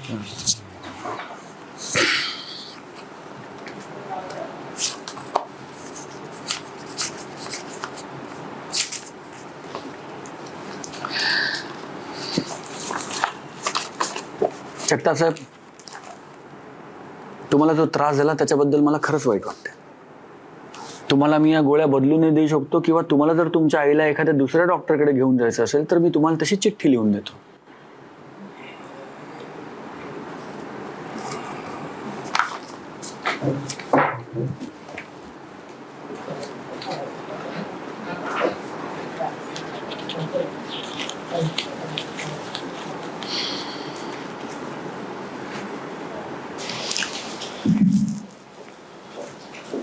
सर सर तुम्ही का त्याला फी परत केली सर?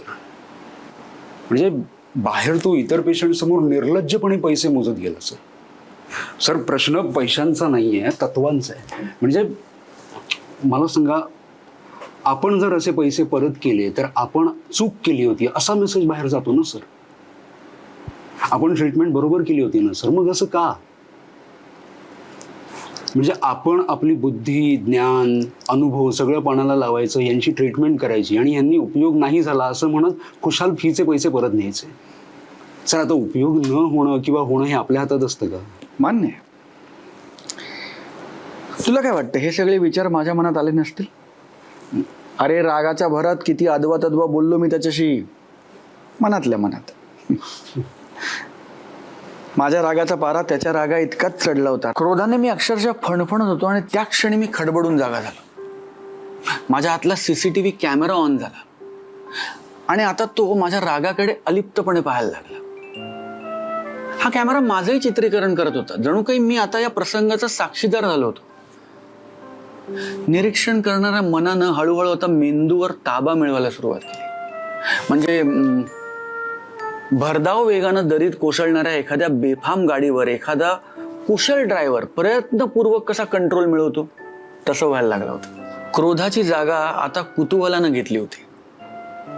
रागीटपणा ही जन्मानंतर शिकून घेतलेली भावना आहे असं आपण म्हणतो. आपल्या भोवतालच्या वातावरणामुळे आपल्या रागाला खत पाणी घातलं जातं असंही आपण सांगतो. मग त्याच्या आणि माझ्या रागाची पातळी एकसारखी का झाली रे? त्याच्या आसपासची परिस्थिती वेगळी, माझ्या आसपासची परिस्थिती वेगळी. सुनील, तो एखादा तलाठी, चहा टपरीवाला, कार मेकॅनिक असा कोणी असू शकतो. कदाचित कोंडीत सापडल्यानंतर रागावण्याशिवाय दुसरा कुठला डिफेन्स मेकॅनिझम त्याला शिकवलाच गेला नसेल. पण माझं तसं नाहीये ना. मग मी जर माझ्या संतापाचा योग्य निचरा करू शकत नसेन तर माझ्या ज्ञानाचा, शिक्षणाचा, अनुभवाचा उपयोग काय? आपण पैसे खर्च करून रात्रीच्या प्रवासासाठी रेल्वेचा बर्थ मिळवू शकतो, चढ्या दरानं विमानाचं तिकीट काढू शकतो, अव्वाच्या सव्वा फी भरून मुलाच्या शिक्षणासाठी शिकवणी लावू शकतो. तर मग आपण पैसे खर्च करून त्या माणसाचा राग का नाही विकत घेऊ शकत? बरं, असे पैसे परत मागायला किती माणसं आली आजपर्यंत आपल्या क्लिनिकमध्ये, तुला आठवत आहे? मला एकही आठवत नाही. तुला खरं सांगतो, मी त्याला पैसे परत केले, पण मला अजिबात तो माझा पराभव वगैरे वाटत नाही. उलट विजयाचं समाधान आहे. एका प्रसंगापुरता का होईना सुनील, मी माझ्या क्रोधावर विजय मिळवला. Thank you sir.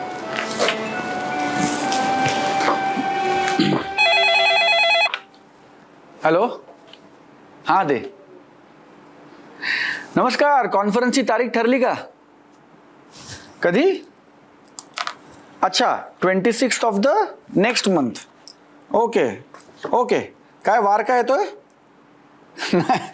हो नाही, सोमवार थोडा बिझी असतो, पण नाही मी नाही, करूया ना नक्की, मी नक्की येतो. हो, ॲक्सेप्टन्सचा मेल पाठवतो लगेच. वेळ कमी आहे, मी इनफॅक्ट पेपरची तयारी सुरू करतो लगेच. होय, थँक्यू.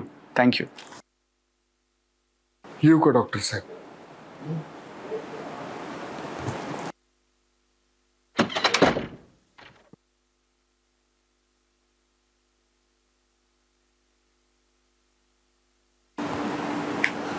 ते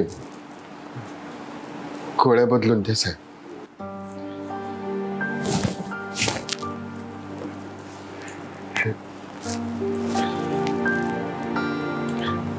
गाडी भाड्यापुरचे काढून घेतली. तंगी आहे साहेब, जॉब गेला ना. या महामारीमुळे माणसांचेच नाही तर जॉबचे पण बळी गेले. भाजीच्या गाडा लावत कसं बसं वागतो. मागच्या टायमाला म्हातारीला कांदे बटाट्याचे टेम्पोत का आणले. ह्या टायमाला कसलीच सवारी मिळाली नाही. 10 किलोमीटर चालत आलो. परत तंगडतोड नको वाटले.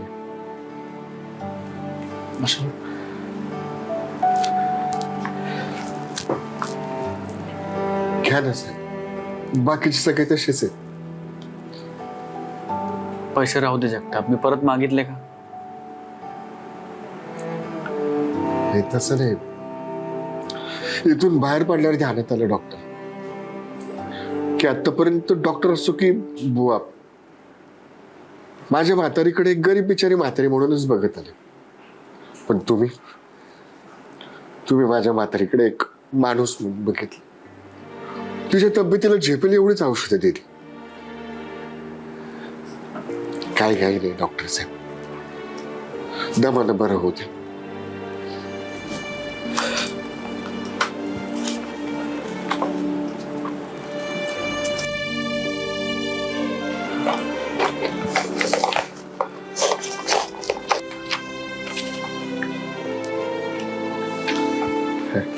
आणि हे राहू देत जगताप, गोळ्यानं लागतील, आपण पुढच्या वेळेस बघू.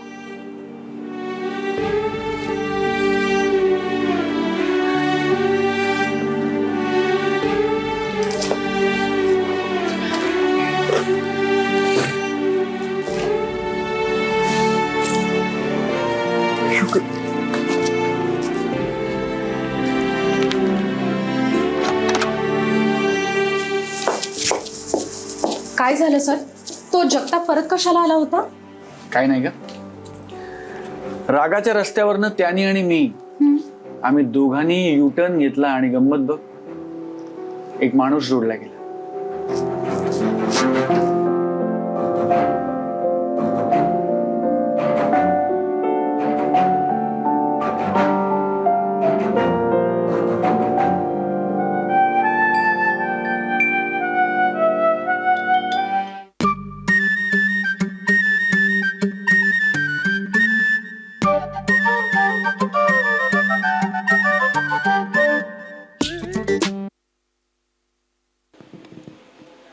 हॅलो हां मला असं वाटतं की हे तत्त्व आहे आपल्या मेंदूतल्या मनातल्या सगळ्यात प्रबळ भावनेला एक चॅनलाइज करण्याचं आणि हे सगळ्या बाबतीत लागू पडतं. म्हणून कार्यक्रमाच्या माझ्या निवेदनाच्या शेवटाकडे येताना तुम्हाला मी 2 छोट्या छोट्या घटना सांगतो, गोष्टी सांगतो. एक गोष्ट अशी आहे की हे आयुष्य कशाकरता जगायचं, आयुष्याला एक उद्दिष्ट पाहिजे. माणसं केव्हा कंटाळून जातात, थकून जातात, निराशेच्या आहारी जातात. कारण तिसरी भावना डिप्रेशन, नैराश्य येण्याची सगळ्यात मोठी गोष्ट माणसाच्या मनापुरती सांगायची तर जेव्हा तो उद्दिष्ट आयुष्याचं हरवून टाकतो. आणि याचा संबंध बघा पैशाशी नाही आहे. पैसा किती कमावतो माणूस हा शेवटी पैशाबद्दल आणि सुखाबद्दल, मी सुख आणि आनंद याच्यातला फरक करताना मी तुम्हाला सांगितलं की जे घेऊन मिळतं ते सुख आहे, जे देऊन मिळतं तो आनंद आहे. म्हणून बरं मी नाही बोलत, फार मोठे उद्योगपती लक्ष्मी मित्तल स्टील जायंट तो असं सांगतो की after certain amount money cannot give you more pleasure. आता एक फार छान उदाहरण आहे, ते उदाहरण आहे महाभारतातलं. आणि दुसरं जे उदाहरण आहे ते सध्याच्या युगातलं उदाहरण सांगायची ही खरी वेळ नाही आहे, पण ती वेळ संध्याकाळची याच्यासाठी आहे की त्याला बियर कर्व असं म्हणतात.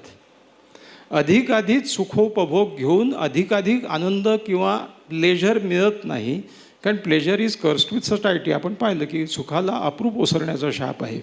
तो बियर कर्व काय सांगतो, एक बियर पिऊन तुम्हाला आनंद झाला, छान वाटलं, मित्रमंडळी जमलेली आहे, गप्पा झाल्या, वेळ संध्याकाळची पाहिजे होती व्याख्यानाची, लक्षात घ्या.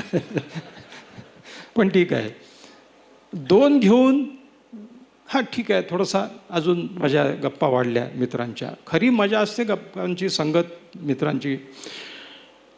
3री घेऊन तिप्पट आनंद होईल का, किंवा तिप्पट सुख लाभेल का. 4थी घेऊन चौपट नाही, माणूस चौपट होऊन जाईल. 5वी घेतल्यानंतर त्याला उचलून न्यावं लागेल.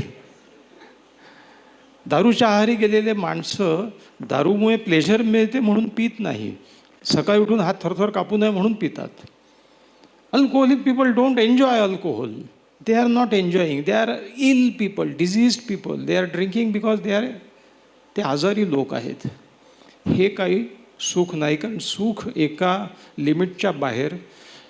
एक माल्थसची थिअरी आहे, ती इकॉनॉमीमधनं आलेली आहे, फायनान्समधनं आलेली आहे. ती थिअरी असं सांगते की कन्झ्युमरिझममध्ये the more you consume a product the less pleasure it is going to give. अधिकाधिक सुख मिळवण्याचा सुखाला उतरती कळायला लागते.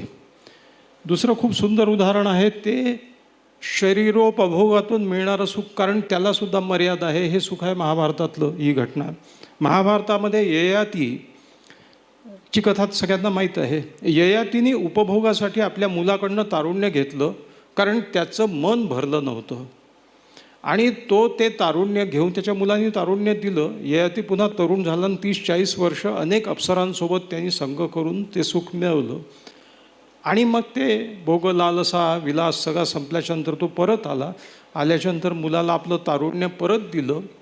आणि त्यावेळी ययातीच्या तोंडी एक फार सुंदर श्लोक आहे महाभारतात, न जातु कामः कामानाम उपभोगे न शम्यते. कामवासनेचं काम क्रीडा करून पूर्ती करणं म्हणजे तुपानी यज्ञ विझवण्यासारखं आहे. तुपानी यज्ञ विझत नाही, तो अधिक भडकतो. त्याच्यामुळे या उपभोगातून मिळणाऱ्या सुखाच्या प्रयत्नाला अंत नाही, त्यातून ते मिळत नाही, हेच तर गौतम बुद्ध सांगतात. मग खरा आनंद कशात आहे. Happiness is different from pleasure. पण खरा आनंद हा देण्यामध्ये आहे. तुम्ही आयुष्यात एखादी गोष्ट अशी कराल की जी कुठल्याही परताव्याच्या अपेक्षेशिवाय कोणासाठी निरपेक्ष बुद्धीने कराल, ती तुम्हाला आनंद देईल.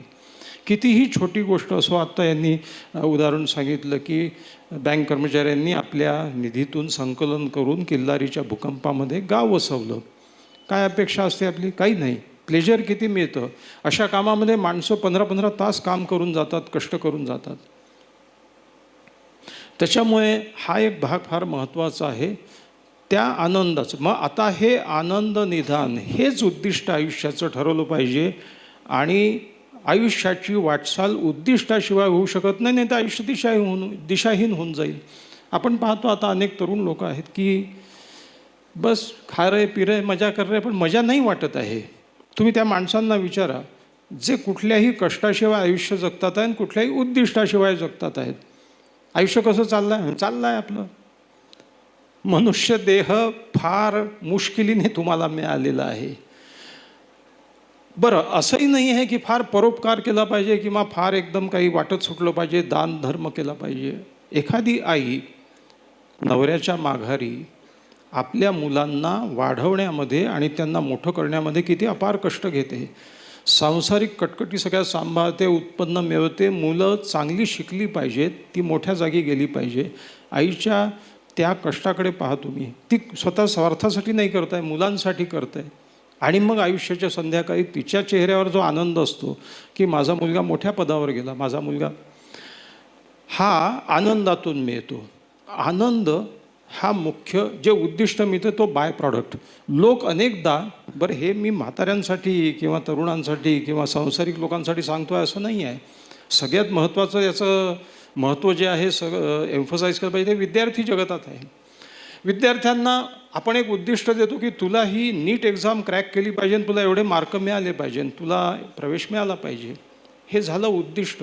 तो मुलगा तो अभ्यासक्रम एन्जॉय करत नसेल, त्याला त्याच्यामध्ये मजा वाटत नसेल, त्याला त्याच्यात आनंद वाटत नसेल, तर त्याला मार्क कसे मिळतील. ही शिक्षण व्यवस्था सगळी कशासाठी चाललेली आहे.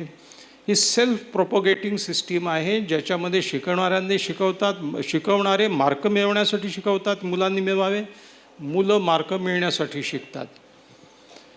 मग एखाद्या मुलाचं उद्दिष्ट आहे की फिजिक्समध्ये 100पैकी 90 मिळवायचे. आता या उद्दिष्टाप्रती वाटचाल सुरू करताना फिजिक्स जाणून घेतलं पाहिजे आणि फिजिक्स समजून घेण्यामध्ये मजा आहे असं त्याला वाटलं पाहिजे. जर ते त्याला वाटत नसेल, आता शिक्षकही कसे असतात पहा, हे भलतं सलतं वाचू नको, याचा काही उपयोग नाही आहे, हे काही परीक्षेमध्ये येणार नाही, हे आउट ऑफ सिलेबस आहे. आउट ऑफ सिलेबस काय, ज्ञानाला कुठलंच सिलेबस नाही आहे, ज्ञान तर अनंत आहे. जर त्या मुलाला त्या विषयामध्ये आनंदच वाटत नसेल तर जबरदस्तीचा मामला होईल सगळा. आणि जबरदस्तीने उद्दिष्ट मिळत नसते. लोक असं म्हणतात की तुम्ही इतकं मिळवलं, हे केलं, इकडे गेले तिकडे गेले, जे काही. मी म्हणतो की माझ्या आयुष्याचं एकच तत्व आहे, स्वांत सुखाय. जोवर मला या गोष्टी आनंद देतात आहेत, हे करण्यात चांगलं वाटतं आहे, तोवर मी करणार. आणि तसं ते केल्यामुळे जे काही मिळायचं ते मिळालं. फार काही मोठे तीर नाही मारले मी. पण एक घटना आठवते मला की मी स्टँडअप शो करत होतो माझा मनाची गुंतीचा बोरिवलीला ठाकरे सभागृहात. तर त्या कार्यक्रमामध्ये फार लोक नसायचे त्यावेळी, व्यावसायिक प्रयोग 5-50 लोक आले असतील. अविनाश नारकर हे मोठे नट आहेत, ते मध्यंतरात आले आणि ते म्हणाले मी सहज येऊन बसलो, ऐकत होतो आणि मला फार महत्त्वाचं वाटलं तुम्ही हे एवढं सांगता आहे आणि छान पद्धतीने सांगतात. तर मला वाईट वाटलं, हा प्रयोग हाऊसफुल व्हायला पाहिजे होता. मी म्हटलं नारकर साहेब हा प्रयोग माझ्यासाठी हाऊसफुल आहे. तर म्हणे कसं, तर म्हटलं माझी हाऊसफुल झाली, झालं कार्यक्रम हाऊसफुल. ज्या दिवशी मला या करण्यामध्ये आनंद वाटेन असा होईल त्या दिवशी धनंजय कुलकर्णींनी कितीही फोन केले तरी मी येणार नाही. मलाच नाही मजा येत तर मग तुम्हाला कशी येईल त्याच्यातून. माणसानी उद्दिष्ट ठेवलं पाहिजे आणि त्या उद्दिष्टाकडचा प्रवास आनंददायक केला पाहिजे. एक हे आहे फार सुंदर, हरिवंशराय बच्चन यांचं हिंदी काव्य. माणसाला जोवर ते उद्दिष्ट मिळत नाही तोवरच आनंद असतो. आनंददायक प्रवास का होतो, कारण तुम्ही उद्दिष्टावर नजर ठेवत नाही, तुम्ही त्या वाटेवर मिळणाऱ्या आनंदावरती मजा जी मिळते, लोक भेटतात, अनेक गोष्टी वाचायला मिळतात, त्याच्यामध्ये खरा आनंद असतो. ते एकदा उद्दिष्ट हातात आल्यानंतर अप्रूप ओसरून जातं. लहानपणी मी असं म्हणायचो की मला देवानंदचे चित्रपट खूप आवडतात, त्याच्या सिनेमाची रेकॉर्ड आणू. त्या काही रेकॉर्ड प्लेअर होते. तर माझा भाऊ मला म्हणाला की तुला ही गाणी खूप आवडतात ना, मग याची रेकॉर्ड अजिबात विकत घेऊ नको. जोवर तुझ्या कानी ते सूर दुर्मिळ म्हणून दुसऱ्याच्या रेडिओवर कधीतरी रेडिओवर लागलेले पडतात आहे तोवरच आनंद आहे. ज्या क्षणी तू ही रेकॉर्ड घरी आणून ठेवशील आणि वाजवून ऐकशील, कानं खिटतील तुझे, नंतर मग तुला ते सहनही होणार नाही. त्याचं अप्रूप कायम राहिलं पाहिजे. उस प्याले से चाव मुझे जो दूर अधर से है प्याला. हरिवंशराय बच्चन यांनी हे जे सगळं काव्य केलं आहे मधुशाला, याच्यामध्ये सांकेतिक शब्द वापरले आहे. मधुशाला म्हणजे मद्यालय, प्याला म्हणजे पेला आणि हाला म्हणजे मद्य. तर या 3 संकेतातून आयुष्याच्या शाश्वत सुखाची, आनंदाची कल्पना त्यांनी मांडली आहे. उस प्याले से चाव मुझे जो दूर अधर से है प्याला, उस हाला से चाव मुझे जो दूर हथेली से है हाला. प्यार नहीं पाने में है पीने के अरमानों में, पा जाता तो हाय न इतनी प्यारी लगती मधुशाला. जर मिळाली असती तर, सगळी उर्दू शायरी जी आहे ती प्रेयसी मिळत नाही याच्यावर आहे. एकदा ती प्रेयसी मिळाली आणि तिचं लग्न झालं, बायको झाली ती तुमची, की संपलं. लग्नातला सगळ्यात आनंदाचा काळ कुठला? लग्न ठरल्यापासून होण्यापर्यंतचा. त्याच्या हे सगळी टाळ्या वाजवणारे जाणकार मंडळी आहेत, अनुभवी आहेत. एक राजकीय नेता होता, त्याचं प्रेम जडलं आणि प्रेयसीबरोबर प्रेमविवाह झाला आणि कोर्टशिपचे काय जे डेटिंगचे 1-2-3 महिने गेले. त्याच्यानंतर मग लग्न झालं. लग्न झाल्याच्यानंतर बायकोनी पाहिलं की नवरा हातातच येत नाही आहे, कुठे मीटिंग अटेंड करतो, इकडे तिकडे जातो. नवरा आला एक दिवशी, तो बायको म्हणाली, अहो काय ते, तुम्ही लग्न होण्याच्या पूर्वी आपण बगीचात जायचो, मॉलमध्ये जायचो, तुम्ही मला थिएटरमध्ये घेऊन जायचे, रेस्टॉरंटमध्ये घेऊन जायचे, आता तर तुम्ही बिलकुल, तुम्हाला वेळही नाही आहे. तर तो माणूस म्हणाला की हे बघ, निवडणुका आटपल्याच्या नंतर कोणाला प्रचार करताना तू पाहिला आहे का? संपल्या निवडणुका, आता काय. जे हवं आहे असं तुम्हाला वाटते ते तुमच्या हाती येईपर्यंतच हवं असतं. म्हणून अप्रूप टिकण्यासाठी जगातल्या सगळ्या गोष्टी, मुलांनाही हे सांगा. आज मुलांची फ्रस्ट्रेशन टॉलरन्स अतिशय कमी झालेली आहे. आयुष्यातली प्रत्येक गोष्ट मला जी पाहिजे ती मिळालीच पाहिजे आणि आत्ताच मिळाली पाहिजे. आयुष्य असं चालत नाही. जॉर्ज बर्नार्ड शॉचं एक फार छान वाक्य आहे, there are 2 tragedies of this life. आयुष्याच्या 2 शोकांतिका आहे. जे पाहिजे ते न मिळणे आणि जे हवं होतं ते मिळणे. To get the thing which you didn't get and to get the thing which you wanted. कारण एकदा ते मिळाले की संपलं. म्हणून आयुष्यामध्ये उद्दिष्ट काही का असेना आणि त्या उद्दिष्टाकडची वाटचाल, स्वांत सुखाय जगणं, हे सगळं जगणं याच्यासाठी की आयुष्याचा प्रवास आनंददायक झाला पाहिजे. तो करताना, हा प्रवास आयुष्य जगताना आपल्या भोवतालचे लोक महत्त्वाचे आहेत. सगळ्यात महत्त्वाचे आपल्या भोवतालचे लोक आहेत. तुमच्याजवळ 20 कोटीचा फ्लॅट आहे आणि घरामध्ये नवरा बायकोचे भांडणं होत असतील तर काही अर्थ आहे का त्याला? तुम्ही 1 BHK फ्लॅटमध्ये राहत असाल, पण बायकोला नवरा घरी यावा असं वाटते, नवऱ्याला घरी थेट डायरेक्ट ऑफिसमधून घरी जावं असं वाटते, तर आनंद आहे ना. ओढ आहे, प्रेम आहे, मजा आहे, कंपनी आहे. तिथे 1 BHKमध्ये सुद्धा आनंद आहे. नाही तर मग तुमचं समजा अँटिलियासारखं मोठी बिल्डिंग बांधली आणि मुकेश भाऊ आणि नीता वहिनीत भांडणं होत असते, तर अँटिलियाचा काही उपयोग आहे का? पैशावरती अवलंबून नाही. हा सगळा भाग फार महत्त्वाचा आहे. या भागातून शेवटाकडे येताना फक्त एक तत्त्व सांगतो, कारण लोक असं म्हणतात की तुम्ही मानसरोग तज्ञ, म्हणजे तुम्ही तत्त्वज्ञान सांगून राहिले लोकांना, आमचं काय वय आहे का? विनोबांचं एक वाक्य आहे, तत्त्वज्ञान हे म्हाताऱ्यांनीच वाचलं पाहिजे. या कल्पनेमुळे तत्त्वज्ञान आणि तारुण्य दोन्ही वाया चाललेलं आहे. तत्त्वज्ञान, आयुष्याचं तत्त्व, इसेन्स ऑफ लाईफ, ते तरुणांनाही आलं पाहिजे. आणि ते तत्त्व असं आहे, अनेक आहेत, त्यातलं एक सगळ्यात महत्त्वाचं जे मला भावलेलं आहे ते सांगतो आणि शेवटाकडे येतो. ते तत्त्व म्हणजे ॲक्सेप्टन्स. ही पुन्हा बुद्धाची कल्पना आहे. ॲक्सेप्टन्स म्हणजे स्वीकार. मित्रहो, ह्या भाषणानंतर तुम्ही काही मनात कुठले मेसेजेस घेऊन जाल न जाल तो भाग वेगळा. एक शब्द मात्र घेऊन जा, आत्मस्वीकार. आता सकारात्मकतेची, पॉझिटिव्ह थिंकिंग, सकारात्मकतेचे दिवस आलेले आहेत आणि असे मोटिवेटर्स फार सुळसुळाट झालेला आहे त्यांचा. Yes, I will do it, positive thinking. Positive वेळेचं या जगामध्ये निगेटिव्ह पॉझिटिव्ह म्हणजे ते काही वायरी आहे. आमच्याकडे मुलगा घेऊन बाप घेऊन येतो, काय फार निगेटिव्ह थिंकिंग करतो आहे, याला पॉझिटिव्ह थिंकिंग शिकवा. माझ्या डोळ्यात दृश्य उभं राहते, त्याला असा घेतला, मागून एक हे काढलं त्याचं, ते निगेटिव्ह काढले वायरीन, पॉझिटिव्ह टाकलं. असं आहे का? याचं काउन्सिलिंग करून टाका बरं. म्हणे ऐकतच नाही हा. पुन्हा माझ्या डोळ्यासमोर दृश्य. ठीक आहे, मी करतो काउन्सिलिंग, एक अर्धा तास लागेल, हा पेपर घ्या, वाचत बसा. मी त्याला बसवतो, एक कपडा बांधतो त्याच्या मानेभोवती आणि काउन्सिलिंग करतो त्याचं. मग बाप येऊन पाहतो काउन्सिलिंग बरोबर झालं आहे का, आरसा दाखवतो मी. नाही, इकडून मागून जरा नीट काउन्सिलिंग करा. उठ म्हणलं की उठला पाहिजे, बस म्हणलं की बसला पाहिजे. असं असते का कुठे? माणूस बदलत नाही. या जगामध्ये सगळ्यात मोठं वेदनादायक काम कुठलं असेल? माणूस बदलाला घाबरतो. It is difficult to change. माणूस स्थितिस्थापकत्व ठेविले अनंते तैसेची राहावे. तो बदलू इच्छित नाही, कारण बदलाला थोडे बहुत कष्ट लागतात, पण बदलात आनंदही असतो. चांगल्या बदलात आनंद असतो. तो आनंद उपभोगण्यासाठी तर थोडेसे कष्ट घ्यावे लागतील. ते कष्टही आनंददायक करत असाल आणि ते समूहात करत असाल. माणूस समाज प्राणी आहे. तुम्ही मित्रमंडळींशिवाय, समाजाशिवाय, भोवतालच्या लोकाशिवाय जगू शकत नाही. पूर्वीच्या काळी, आजही काही प्रमाणात, सगळ्यात मोठी शिक्षा काय होती? वाळीत टाकणे. एकदा वाळीत टाकलं की अर्थकारण गेलं आणि मुख्य म्हणजे मानवी नातेसंबंध गेले. मी सहसा शाळांमध्ये जात नाही. मी म्हणतो लहान मुलांच्या भाषेत लहान मुलांशी बोलणं कठीण आहे, मला जमत नाही. तरीही आग्रहाने बोलवल्याच्यानंतर मी गेलो आणि त्या मुलांना म्हटलं की तुम्हीच तुमचे ताण कुठले आहे ते मला सांगा, म्हणजे समजतील तरी. तर मी माईक घेऊन मुलांमध्ये गेलो. 70% मुलींनी विशेष करून काय सांगितलं? सगळ्यात जास्त टेन्शन कशाचं येते?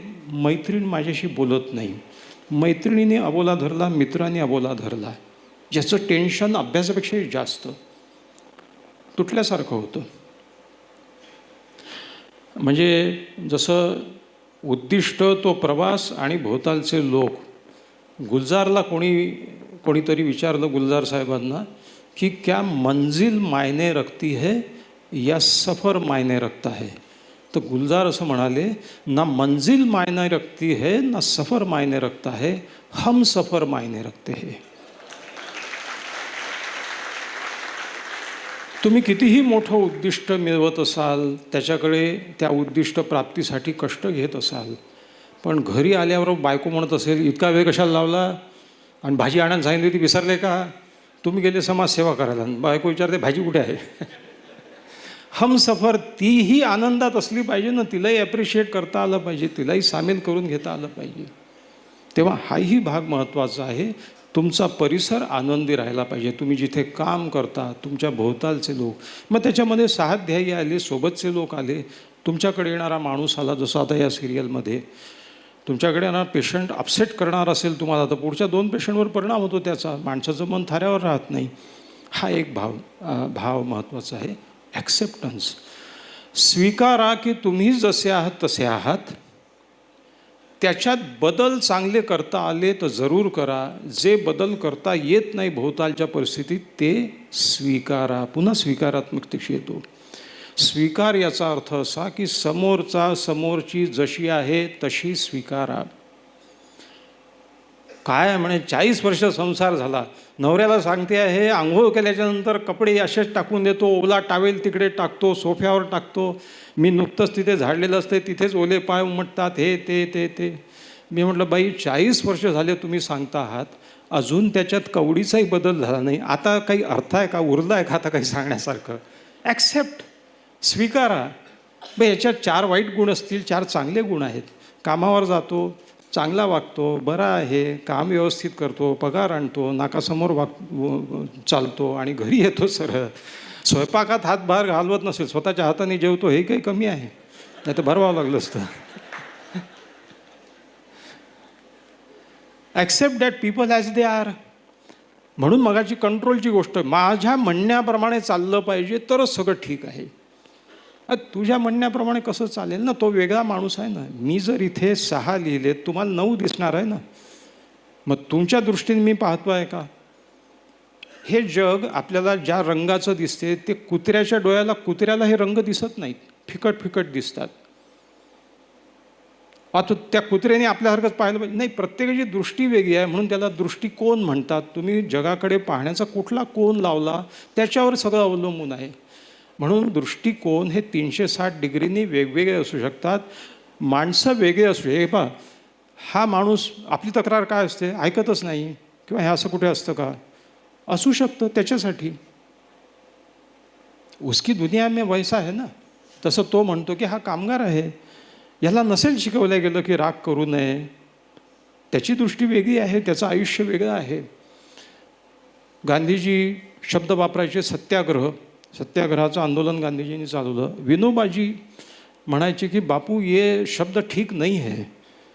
तर गांधीजीने विचारलं क्या बोल रहे हो, ये तो मैं आंदोलन चला रहा हूँ इस शब्द के ऊपर, तो फिर क्या होना चाहिए. तुम्हें नहीं, आप बोलते हो सत्याग्रह यानी सत्य का आग्रह, और वही सत्य जो मैं कहता हूँ. तर मग बापूजी म्हणाले फिर क्या होना चाहिए. तर विनोबा म्हणाले की सत्यग्राही असलं पाहिजे, जे सत्य आहे की हा असा आहे, ही अशी आहे, मी असा आहे, ह्या सत्याचं ग्रहण करणे म्हणजे सत्यग्राही होणे.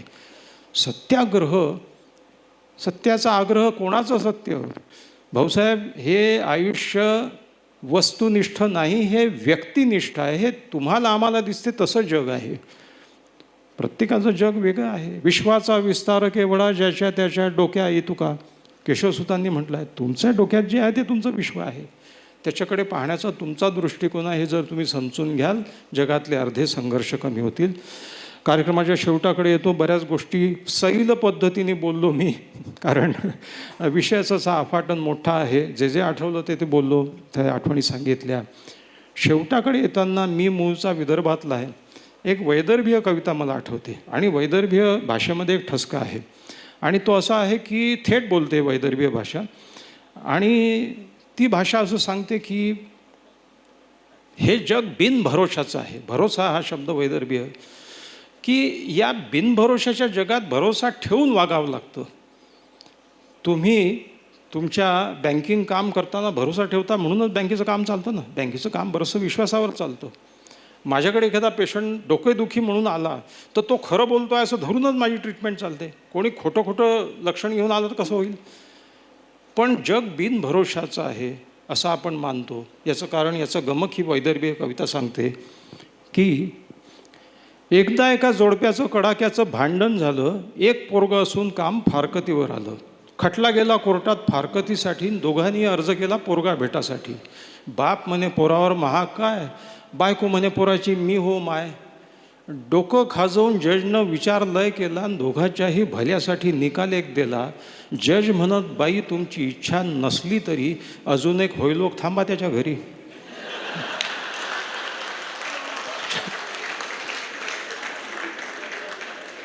शेवटी एकाचं डिव्हिजन कसं करणार, दोन झाले तर एक तू घेऊन जा, एक तू घेऊन जा.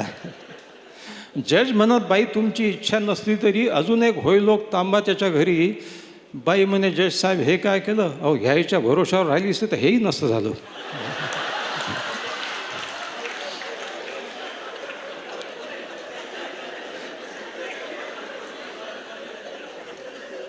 हे जग बेभरोशाचं आहे. या बिनभरोशाच्या जगामध्ये आपण एकमेकावर भरोसा ठेवून, मग 1 तासापासून मी बोलतो आहे, तुम्ही ऐकता आहात, याच माझ्यावर भरोसा ठेवून यांनी मला इथे बोलवलं, त्याबद्दल